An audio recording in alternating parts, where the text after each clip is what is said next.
우리가 살아가면서 가족들을 하나님께서 우리에게 주셨고, 사랑하는 가족들과 여러 가지 얘기들도 나누고 또 얘기들도 들으면서 그렇게 살아가는 것 같습니다. 여러분은 가정에서 어떤 얘기를 듣고 사십니까? 또 어떤 얘기를 하고 사십니까? 요즘 제가 아들에게 자주 하는 이야기가 있습니다. 제 아내도 마찬가지고. 그것은 밥 좀 잘 먹어라 하는 것입니다. 밥 먹는 게 이게 입이 좀 짧아가지고 밥을 좀 잘 안 먹어요. 그래서 하루에도 몇 번씩 이 밥 먹는 것 때문에 엄마에게도 혼나고 저에게도 혼나고 하는 아들을 볼 수 있습니다. 제가 얘기를 들어보니까 저희 아버지도 어릴 때 제 할아버지께 밥 잘 안 먹는 것 때문에 혼나서 골목에 쫓겨난 적 있다. 그렇게 이야기하시던데, 집안 내력인지 모르겠지만은 하여튼 요즘 아들에게 밥 좀 잘 먹어라 하는 얘기를 제일 많이 하게 되는 것 같습니다.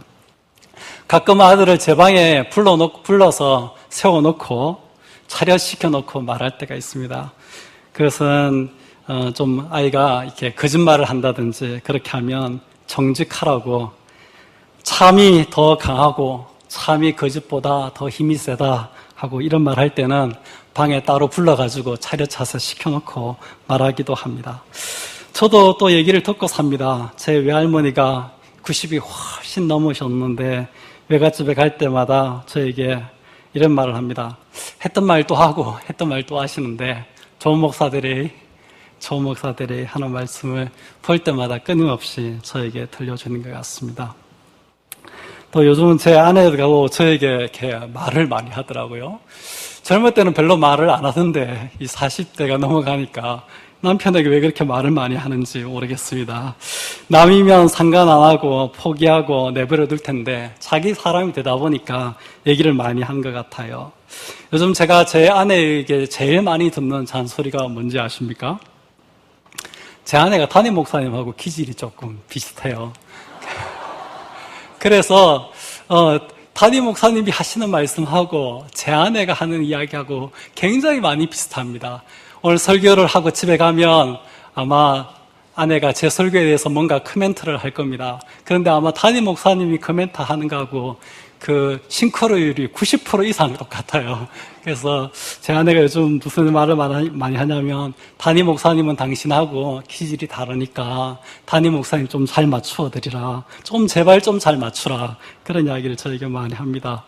약이 되는 말인 줄 알고 잘 들으려고 노력하는데 그게 잘 안 되는 것 같습니다. 부족한 게 많은 것 같아요. 제 아버지는 전형적인 경상도 어르신이에요. 그래서 말하는 게 상당히 거칠어요.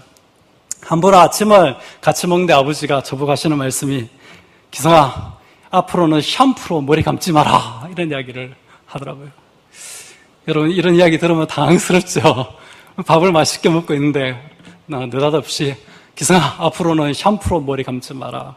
제 머리숱이 점점 없어지는 걸 걱정하셔서 어디 샴푸로 머리 감으면 안 좋다는 얘기를 들으셨는지 갑자기 밥을 먹다가 저에게 하시는 말씀이, 샴푸로 머리 감지 마, 이런 이야기를 하시더라고요. 또 아플 때에는 아프거든 병원에 가봐라 이야기를 몇 번 하셨는데 제가 병원에 안 갔거든요. 아내가 부모님이랑 통하는 가운데 요즘 이렇게 제가 좀 아프다는 이야기를 해드리면 아버님께서 느닷없이 119 불러라, 이런 이야기를 하셨다고 합니다.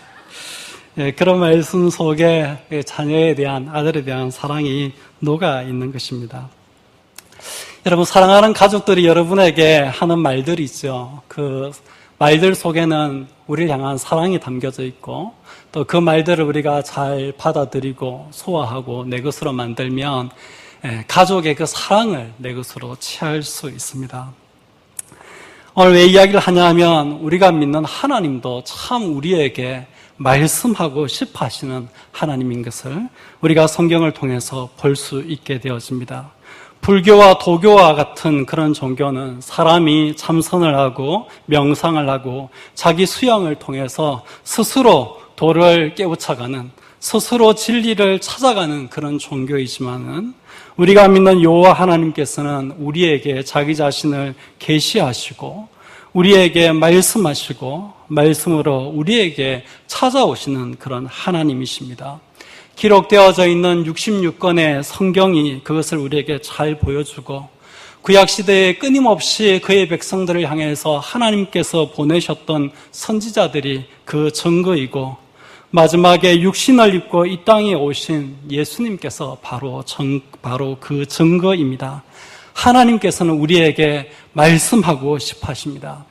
하나님은 오늘도 저와 여러분에게 말씀하고 싶어 하십니다. 여러분이 하나님의 이 말씀하시는 이 말씀을 잘 들으시고 그 말씀 속에 녹아있는 하나님의 사랑을 자기의 것으로 만들어가는 아름답고 귀한 인생 살아가시는 우리 성도님들 다 되시기를 예수님의 이름으로 축복드립니다. 오늘 우리가 읽은 에스겔 2장 말씀에 보면 하나님께서 이 인자야라고 에스겔을 부르시면서 내 발로 일어서라 내가 내게 말하리라 그렇게 말씀하고 있는 것을 보게 됩니다. 하나님께서 무슨 말씀을 하시고 싶으셨던지 그냥 눕혀놓고 앉혀놓고 엎드려놓고 그렇게 이야기할 수도 있는데 에스겔을 일으켜 세워놓고 야 일어나라 이렇게 세워놓고 하나님께서 에스겔에게 말씀합니다. 내 발로 일어서라 내가 내게 말하리라. 중요한 이야기겠죠. 편안한 자세로 편안한 모양으로 그대로 이야기할 수 있는데 그렇게 하지 않으시고 하나님께서 에스겔 보고 인자야 사람의 아들아 내 발로 일어서라 내가 내게 말하겠다 이렇게 말씀하실 때는 뭔가 중요한 이야기를 하나님께서 에스겔에게 하시고 싶었던 것입니다. 2절 말씀을 읽어보면 그가 내게 말씀하실 때에 그 영이 내게 임하사 나를 일으켜 내 발로 세우시기로 내가 그 말씀하시는 자의 소리를 들으니 하나님께서 에스겔을 향하여서 말씀하실 때에 하나님의 영이 역사하셔서 에스겔에게 임하셨습니다. 하나님이 내 발로 일어서라 라고 말씀했지만 일어나지 못하고 있는 그 에스겔을 그 하나님의 영이 일으켜서 그 발로 세우셨습니다. 그리고 그 에스겔로 하여금 그 말씀하시는 자의 소리를 듣게 하신 것을 보게 되어집니다. 그리고 3절 말씀을 보면 내가 내게 이르시되 인자야 내가 너를 이스라엘 자손 그 패역한 백성 나를 배반하는 자에게 보내노라. 그들과 그 조상들이 내게 범죄하여 오늘까지 이르렀나니 하나님께서 에스겔을 자기의 백성 이스라엘 자손을 향하여서 보내시는 하나님께서 에스겔을 소명으로 부르시고 사명으로 보내시는 그 이야기가 3절에 기록되어져 있는 것을 보게 되었습니다. 하나님께서 에스겔에게 말씀하실 때에 하나님의 성령이 에스겔에게 임하게 되어졌고 하나님이 말씀하실 때에 에스겔에게 임한 그 성령이 에스겔을 일으켜 그의 발로 서게 만들었고 에스겔로 하여금 그에게 말씀하시는 자의 소리를 듣게 만들었고 에스겔로 하여금 자기 인생을 향하신 하나님의 소명과 사명이 무엇인지 에스겔을 향하신 하나님의 계획이 무엇인지 에스겔을 하나님께서 어떻게 사용하기를 원하시는지를 에스겔이 깨닫고 발견하게 되어진 것을 보게 되어집니다. 사랑하는 성도 여러분, 오늘도 하나님께서 우리에게 말씀하실 때에 이런 역사가 일어나는 줄 믿습니다. 하나님이 우리에게 말씀하실 때에 하나님의 영이 우리에게 임하게 되어지는 줄 믿습니다. 하나님의 성령이 우리를 강하게 함으로 말미암아 우리가 하나님의 말씀을 들을 때에 발로 일어나서 서게 되는 줄 믿습니다. 우리를 향하여서 똑똑하게 말씀하시는 하나님의 음성을 듣게 되어지는 줄 믿습니다. 우리를 향하신 하나님의 뜻이 무엇인지, 내 인생을 향하신 하나님의 계획이 무엇인지, 목적이 무엇인지, 나에게 주시는 하나님의 소명과 사명이 무엇인지 깨닫게 되어지는 것이 우리가 하나님의 말씀을 들을 때에 일어나게 되어지는 줄 믿습니다. 하나님이 우리에게 말씀하시는 것이 없으면 우리가 힘없고 능력이 없어요. 그러나 하나님께서 우리에게 말씀하시면 하나님의 성령이 우리에게 임함으로 말미암아 우리에게 능력이 생기고 우리 가운데 주의 놀라운 기적과 역사가 일어나게 되어지는 줄 믿습니다. 하나님이 우리에게 말씀해 주셔야지 우리가 인생을 허비하지 아니하고 하나님의 계획을 따라서 목적을 따라서 하나님의 소명과 사명을 향하여서 달려가는 그런 인생을 살 수 있게 되어지는 줄 믿습니다. 사랑하는 성도 여러분, 그 하나님께서 오늘 저와 여러분을 향해서 말씀하시는 그 말씀에 귀를 기울이시고 오늘도 우리를 향하여서 말씀하기를 원하시는 그 하나님의 음성에 주목할 수 있는 저와 여러분 될 수 있기를 바랍니다.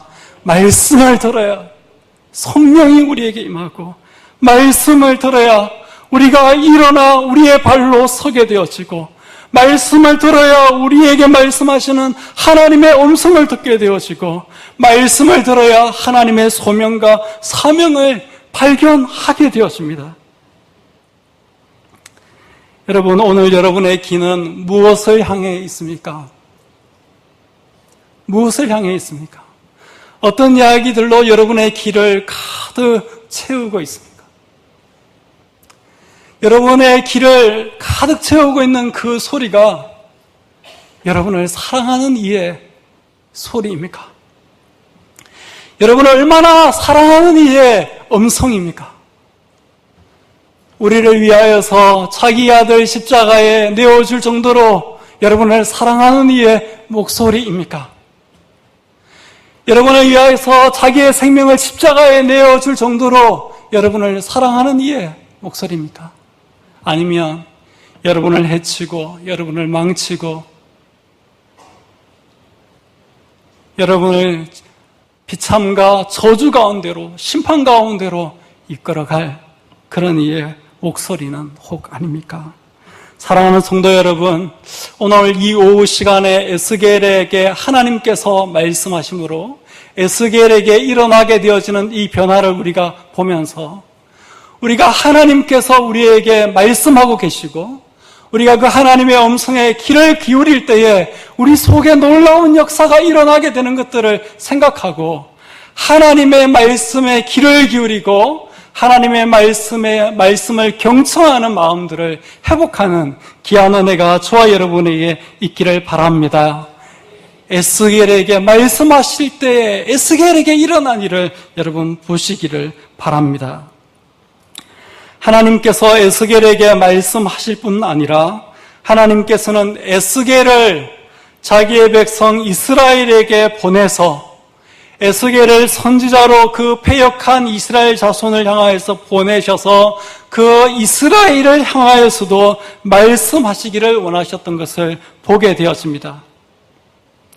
왜 하나님께서는 에스겔을 이스라엘을 향하여서 보내시기를 원하셨을까? 우리가 오늘 이 본문을 읽어보면 이스라엘이 어떤 상태에 있었는지 이스라엘 백성이 어떠한 사람이었는지 묘사하는 여러 가지 이야기가 있습니다. 그들은 패역한 백성이었습니다. 여러 표현들이 많지만 제일 반복되어진 표현이 패역한 백성 3절, 5절에 패역한 족속, 6절에 패역한 족속, 7절에 심히 패역한 자, 8절에 그 패역한 족속같이 이스라엘 백성이 심히 하나님 앞에 패역한 백성이요 족속이었음에도 불구하고 하나님께서는 에스겔을 선지자로 그들에게 보내어서 그들에게 말씀하기를 원하셨습니다. 3절에 보면 이스라엘은 나를 배반한 자였다. 하나님을 배반하는 자이었습니다. 또 3절에 보면 그들과 그의 조상들이 내게 범죄하여 오늘까지 이르렀다. 그들이 나에게 범죄한 것이 하루 이틀이 아니라는 거죠. 그들의 조상부터 그들에게 이를 것까지 지금까지 계속 그들이 하나님 앞에서 범죄하여 왔다는 거죠. 4절의 말씀을 보면 그들은 얼굴이 뻔뻔한 자들이다. 그들은 마음이 굳은 자들이다. 6절 말씀에 보면 듣든지 아니 듣든지 하는 표현이 있는데 말해도 안 들을 거라는 말입니다. 에스겔을 이스라엘 백성 가운데로 보내는 것이 가시와 찔레와 함께 있으며 정갈 가운데 거주하는 것 같은 그런 형편이라고 6절에 이야기하고 있습니다. 내가 너를 이스라엘 자손에게 보내는 것은 너를 가시와 함께 있게 하고 너를 찔레와 함께 있게 하고 너를 정갈 가운데 거주하게 하는 것 같다. 두려워하지 말고 무서워하지 마라. 그렇게 이야기하면서 하나님께서 에스겔을 이스라엘 백성에게 보내시는 것을 보게 되었습니다.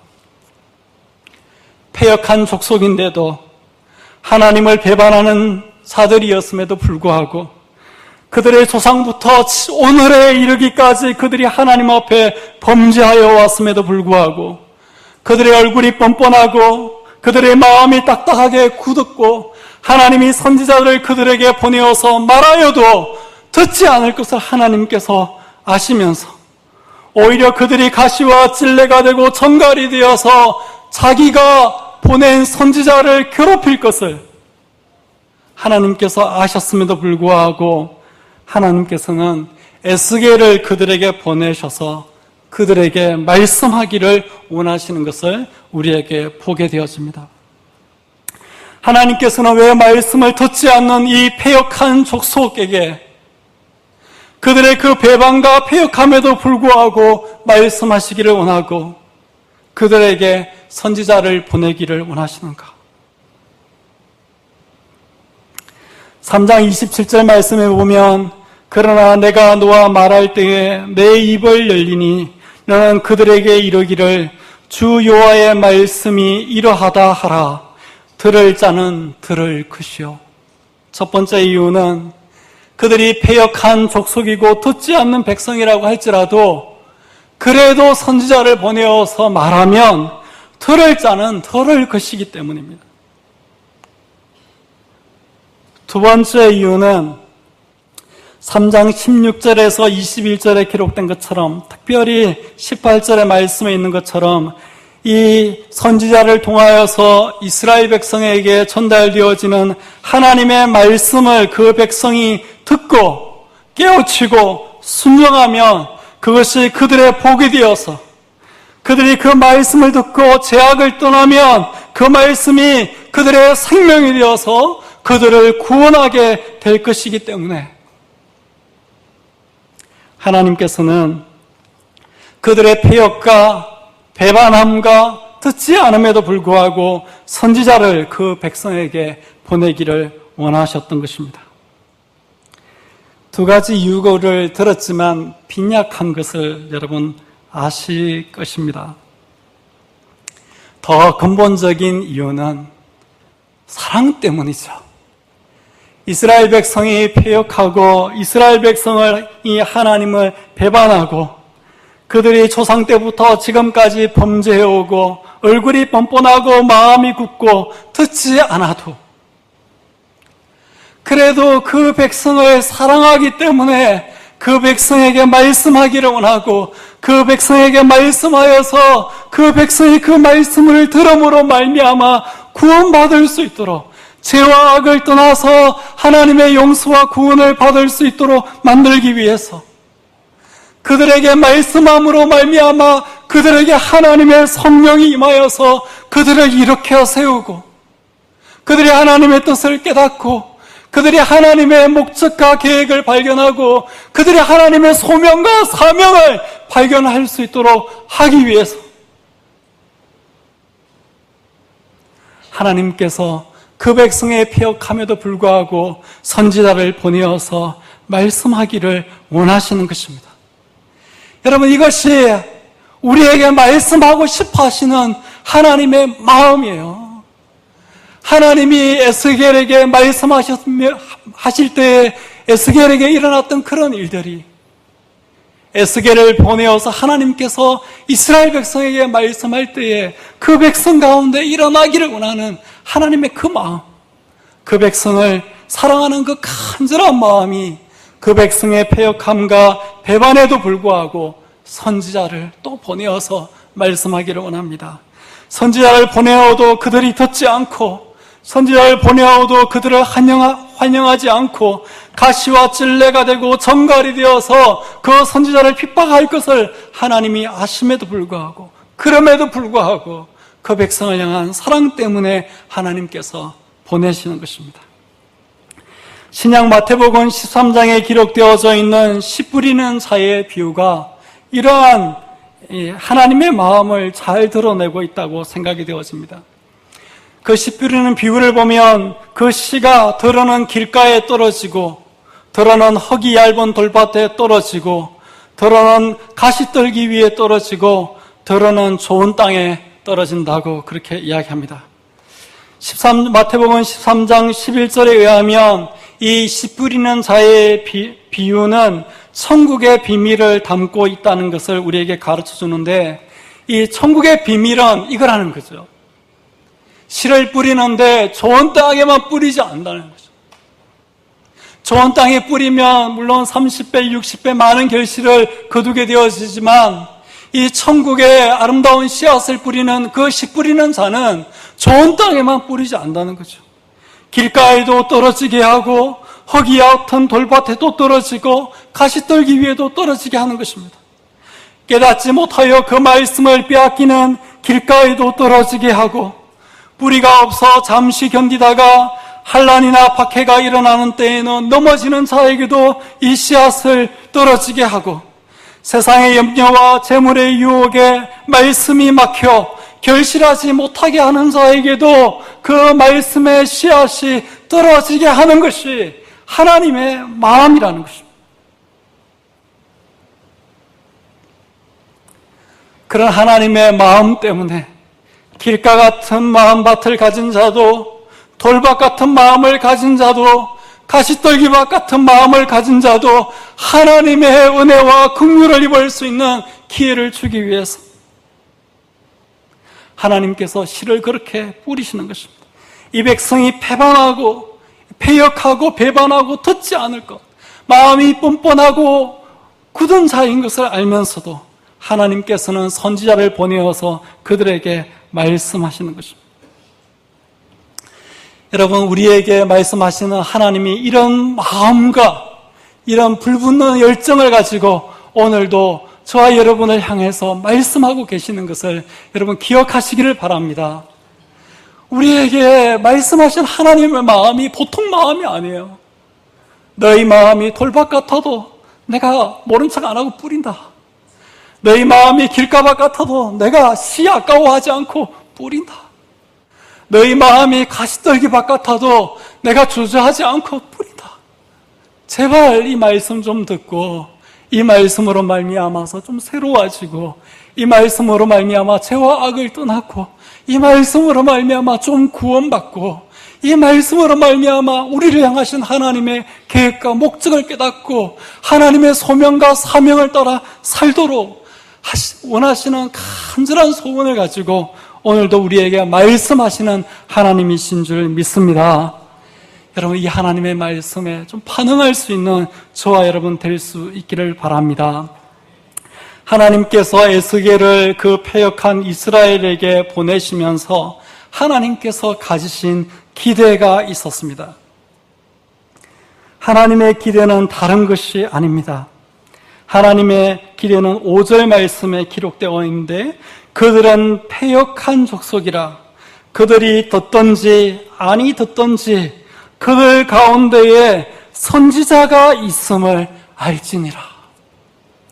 내가 이 백성이 안 들을 걸 안다. 그래도 끊임없이 그들에게 선지자를 보내어서 말하면 안 들어도 그들 가운데 하나님이 계속 보내어서 말씀하시는 것을 알고 그들 가운데 하나님께서 보내신 선지자가 있는 것은 알 게 아니냐. 하나님께서 그런 기대를 가지고 이스라엘 백성을 향하여서 끊임없이 그 선지자를 보내시는 것입니다. 그게 뭐 중요한가 하는 그런 마음이 들 수도 있습니다. 좀 우리에게 적용해서 이야기하면, 우리가 잘 순종하지 못함에도 불구하고 왜 계속 하나님 말씀을 들어야 되는가? 이런 것에 대한 답변이 될 수도 있습니다. 포로 시대가 끝나고 포로에서 이스라엘 백성이 귀환하게 되었습니다. 이스라엘 땅에 사로잡혀 가지 않고 남아있던 자들은 이방인들과 결혼하여서 민족적, 신앙적 정체성을 다 잃어버리고 잡족이 되어버렸습니다. 믿음의 역사가 이스라엘 땅에서는 단절되어져 버렸습니다.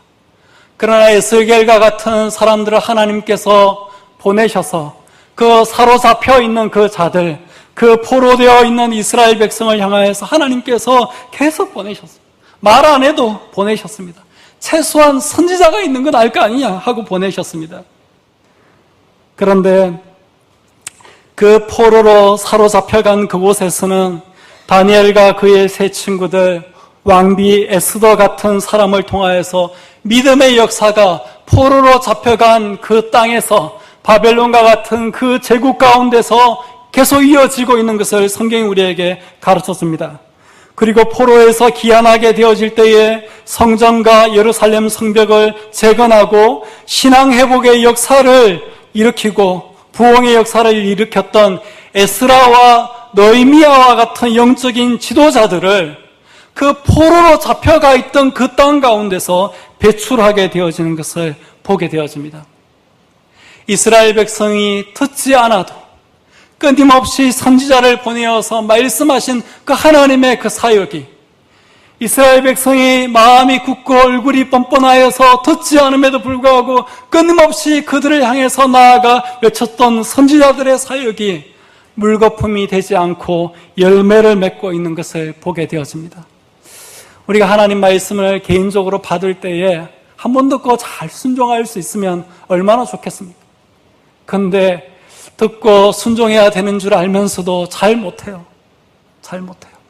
내가 이렇게 수련회 가서 은혜 받고 또 부흥회 하면서 은혜 받았는데 잘 살아야지 하고도 또 얼마 지나면 원래의 자리에 돌아가 있는 것을 보게 됩니다.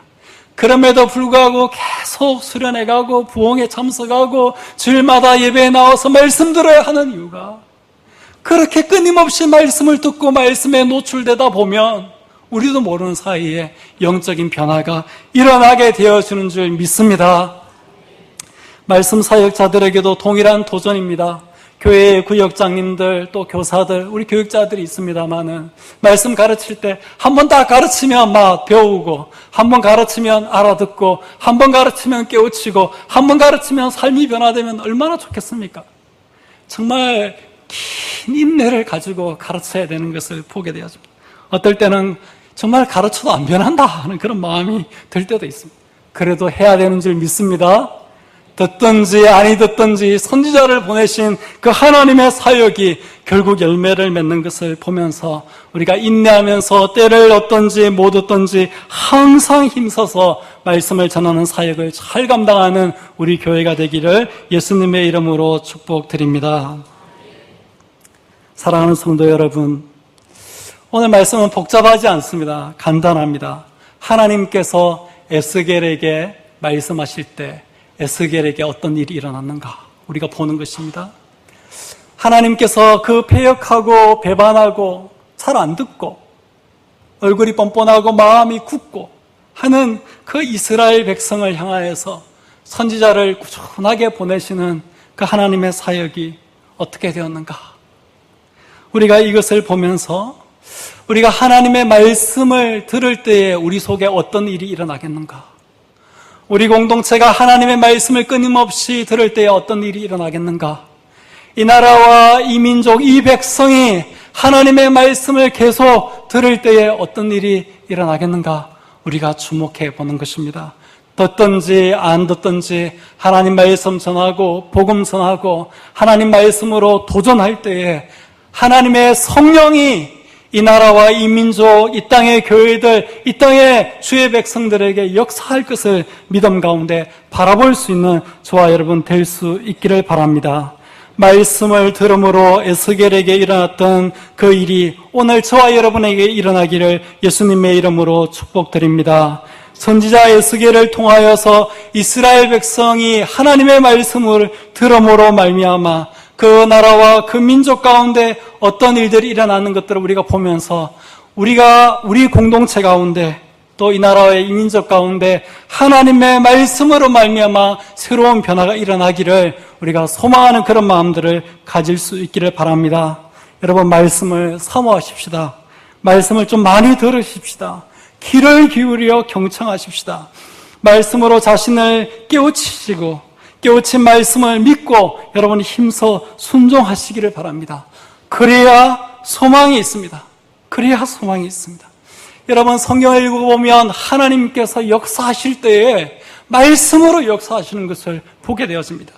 천지를 창조할 때에 하나님께서 말씀으로 천지를 창조하신 것을 보게 되어지고, 하나님께서 구속의 역사를 이루실 때에 말씀이신 예수 그리스도를 육신을 입고 이 땅 위에 오시게 해서, 육신을 입고 이 땅 위에 오신 말씀이신 예수 그리스도를 통해서 구속 사역을 이루신 것을 보게 되어집니다. 세상에 일어났던 전도와 선교 역사도 진리의 영이신 성령을 통하여서 하나님께서 만들어 가신 것을 우리가 보면서, 하나님이 말씀하실 때에 역사가 일어난다는 것, 변화가 일어난다는 것을 깨닫고 하나님의 말씀에 귀 기울임을 회복하고, 하나님의 말씀을 경청하는 것들을 회복하고, 하나님 말씀에 순종하는 것들을 회복하는 그런 은혜가 저와 여러분에게 있기를 바랍니다. 에스겔서 말씀 가운데 많은 성도님들이 사랑하는 말씀이 있습니다. 에스겔의 여러 환상들이 참 신비롭고 참 감동적인 그런 환상들이 많이 있는데, 그것들 중에 한 가지가 에스겔 37장에 기록되어져 있는 이 마른 뼈들이 살아나서 극히 큰 군대로 일어나는 환상입니다. 여러분들 다 아시죠? 그죠? 아시죠? 네, 그리고 참 우리가 이거 얼마나 사모하는지 모릅니다. 마른 뼈 같은 우리가 살아나서 생기가 있게 되어지고 하나님의 큰 군대로 일어나는 것. 오늘 우리 시대의 이 한국 교회처럼 마른 뼈 같은 이 한국 교회가 다시 생기가 돋아나고 하나님의 거룩한 큰 군대로 일어나는 것 우리가 소망하고 위에서 이 환상을 품고 붙잡고 많이 기도하기도 합니다. 그런데 여러분, 그 환상 가운데 어떻게 마른 뼈들이 생기가 있게 되어지고 어떻게 그 마른 뼈들이 큰 군대로 일어나게 되는지 혹시 아십니까? 마른 뼈들에게서 소리가 나고 움직이고 이 뼈 저 뼈가 들어맞아 뼈들이 서로 연결되고 그 뼈에 힘줄이 생기고 살이 오르며 그 위에 가죽이 덮이고 그 속에 생기가 있게 되어지고 살아서 큰 군대로 어떻게 일어나게 되는지 여러분 혹시 아십니까? 마른 뼈들이 생기가 있게 되어지고 일어나는 것들은 우리가 많이 사모하고 관심은 많이 두었는데 어떻게 그 마른 뼈들이 그렇게 일어나게 되는지는 잊어버리고 있는 것 같아요. 에스겔 37장 3절에서 10절 말씀을 여러분 시간이 좀 갔지만 잠깐 살펴보겠습니다. 37장, 에스겔 37장 3절에서 10절 말씀. 저와 여러분이 한 절씩 교독해 보시겠습니다. 그가 내게 이르시되 인자야 이 뼈들이 너희 살 수 있겠느냐 하시기로 내가 대답하되 주 여호와여 주께서 아시나이다.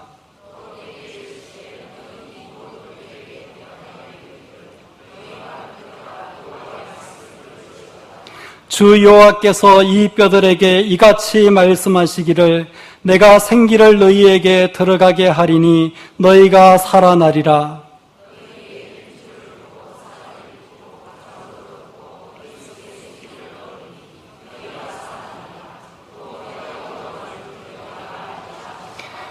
이에 내가 명령을 따라 대언하니 대언할 때에 소리가 나고 움직이며 이 뼈 저 뼈가 들어맞아 뼈들이 서로 연결되더라.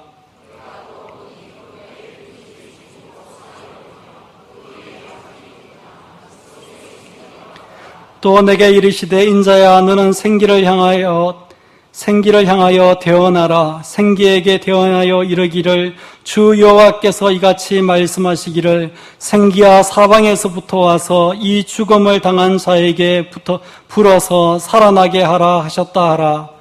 이에 내가 그 명령대로 되어나였더니 생기가 그들에게 들어가매 그들이 곧 살아나서 일어나 서는데 극히 큰 군대더라.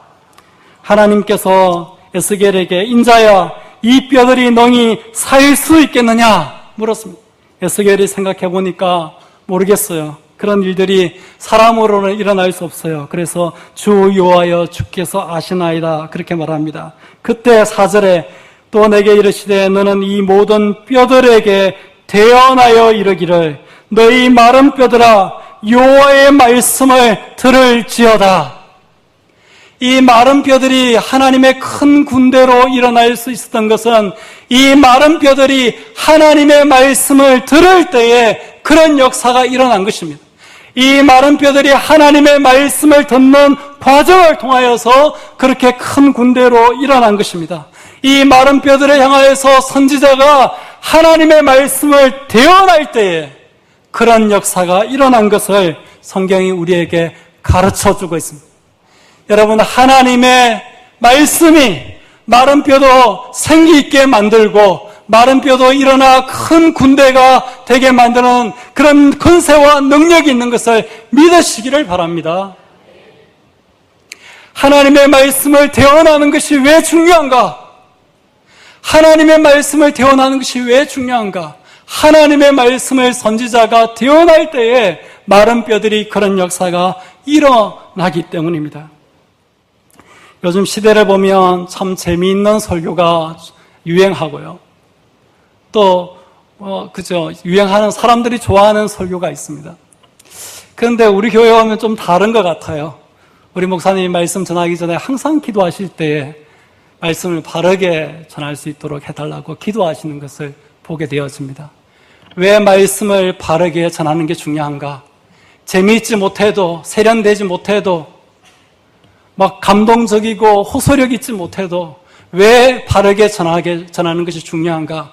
하나님의 말씀하신 대로 대언할 때에 마른 뼈들이 생기가 있게 되어지고 마른 뼈들이 일어나 서게 되어지고 마른 뼈들이 하나님의 큰 군대로 일어나는 역사가 있기 때문인 것입니다.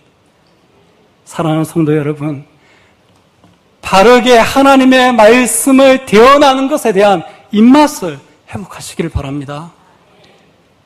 입맛을 다른 몸에 안 좋은 거 거기에 기다리지 마시고 바르게 하나님 말씀 선포하고 바르게 하나님 말씀 대언하는 걸 정말 맛있게 먹고 즐겁게 경청하고 정말 믿음으로 반응하고 순종할 수 있도록 그런 여러분의 마음의 밭을 일구고 가시기를 바랍니다. 거기에 살 길이 있습니다.